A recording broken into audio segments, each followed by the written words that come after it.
Let's talk about envelopes. One of your cards this month is regular size, so it will fit in one of Stampin' Up's standard size envelopes. This is one of your projects. Your other project is a larger card size. This one is 5 by 7, and this one is not going to fit in that little envelope. So let's talk about how you can easily make an envelope the right size for a 5 by 7 card. In analyzing the construction of an envelope, it's got 5 different sections to it. It has this outside flap that has folded up. It's got 2 inside flaps that have folded over. It's got the main body section, which needs to be the size that will hold your card, and then it's got the flap that's going to fold down and close over the top. So we need to make a card that's got those 5 sections. I'm going to start with a standard 8.5 by 11 piece of paper. We're going to start by making these 2 flaps and scoring down each of these 2 sides.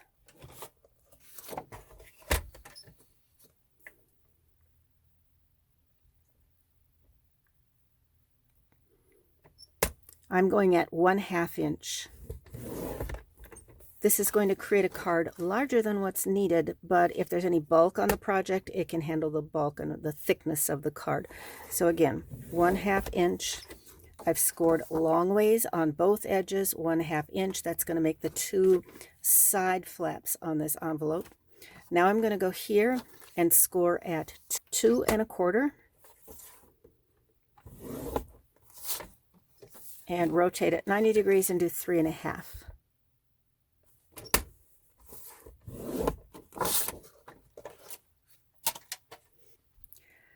The next step is I need to trim out the 4 corner sections. I can do that on a paper trimmer, or I can do that with a scissors.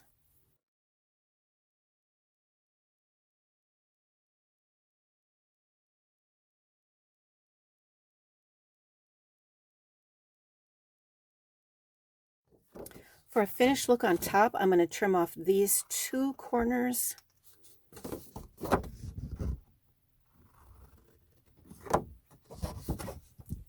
This is the detailed trio punch, and I'm going to use this to round the corner.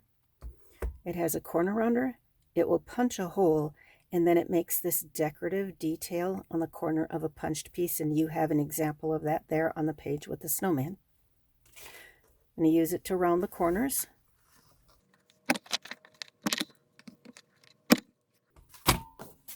That just gives a finished look to these.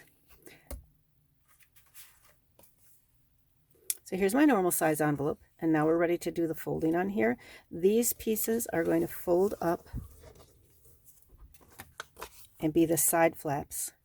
This 3 1/2 inch section down here is going to fold up and be the bottom flap, and then this piece is going to be the top flap. You need to get your bone folder out now and crisp everything.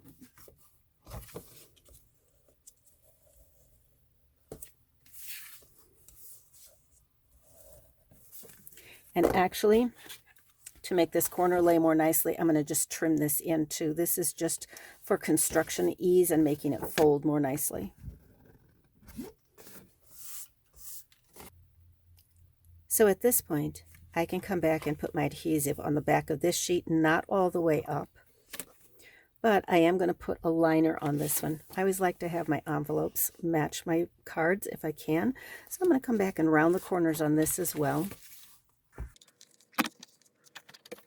And I'm going to glue this in before I glue the envelope closed.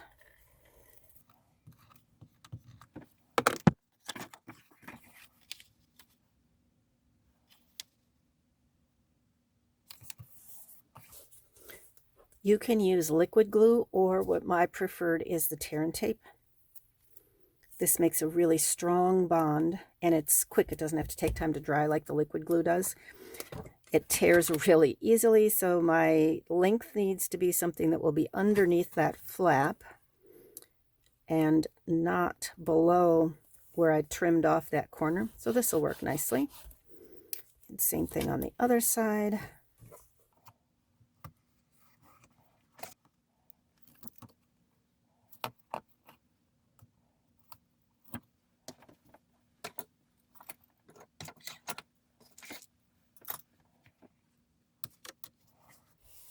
And there is my almost finished envelope. There's one more step.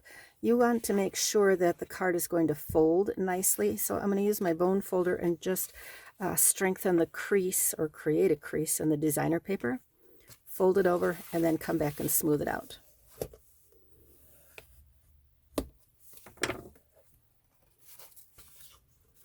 So there I have an envelope that is made to size and matches the project.